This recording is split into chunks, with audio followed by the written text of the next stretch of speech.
ഇന്ന് വീട്ടിൽ നിന്ന് എല്ലാവരും ഉള്ളൊരു ദിവസമായിരുന്നു. അതായത് എൻ്റെ ഉമ്മ, ഇത്താത്ത, നാത്തൂൻ, ഇത്താത്താൻ്റെ മക്കള്, ഇത്താത്താൻ്റെ അമ്മായിയമ്മയും അമ്മായിയപ്പനും അങ്ങനെ എല്ലാവരും ഉണ്ടായിരുന്നു വീട്ടിൽ കേട്ടോ.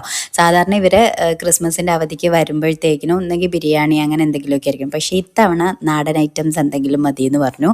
അപ്പം കിളിമീൻ ഉണ്ടായിരുന്നു, മീൻ തല ഉണ്ടായിരുന്നു, പിന്നെ ചെമ്മീൻ ഉണ്ടായിരുന്നു. അപ്പോൾ പല പല മൂലക്കായിട്ട് പല പല കാര്യങ്ങളിൽ ഇങ്ങനെ ചെയ്തുകൊണ്ടിരിക്കുകയാണ് കേട്ടോ. അപ്പോൾ എൻ്റെ പരിപാടി തേങ്ങ വറുക്കലൊക്കെ ആയിരുന്നു. എനിക്ക് അത്യാവശ്യം വയ്യാതിരിക്കുന്നൊരു ടൈമും കൂടെ ആയിരുന്നു. അപ്പോൾ ഉമ്മിച്ചി തന്നെ എല്ലാം ഏറ്റെടുത്തു ചെയ്യാമെന്ന്. അപ്പോൾ എല്ലാവർക്കും ജ്യൂസ് ഉണ്ടാക്കിക്കോട്ടെ എന്ന് കരുതിയിട്ട് ഞാൻ വാട്ടർ മെലൻ്റെ ഒരു ജ്യൂസൊക്കെ അടിച്ച് എല്ലാവരും കൊടുത്തു. എല്ലാവരും ചൂടൊക്കെ ആയതുകൊണ്ട് കുറച്ച് വിഷമിച്ച് നിൽക്കായിരിക്കുമല്ലോ. അങ്ങനെ തലക്കറി, പിന്നെ അതേപോലെ കിളിമീൻ വറുത്തത്, പിന്നെ തീയൽ എല്ലാം റെഡി ആയിട്ടുണ്ട്. ഇത് കപ്പ ബിരിയാണി, അത് ഇത്താത്താൻ്റെ അമ്മായിമ്മ ഉണ്ടാക്കണം കേട്ടോ. ആള് തൊടുപുഴക്കാരിയാണ്, അതുകൊണ്ട് സൂപ്പറായിട്ട് വെക്കുകയും ചെയ്യും. അങ്ങനെ അതെല്ലാമായിട്ട് ഫുഡ് അയച്ചു. വീഡിയോ ഇഷ്ടപ്പെട്ടാൽ സബ്സ്ക്രൈബ് ചെയ്യാൻ മറക്കല്ലേ. ബൈ.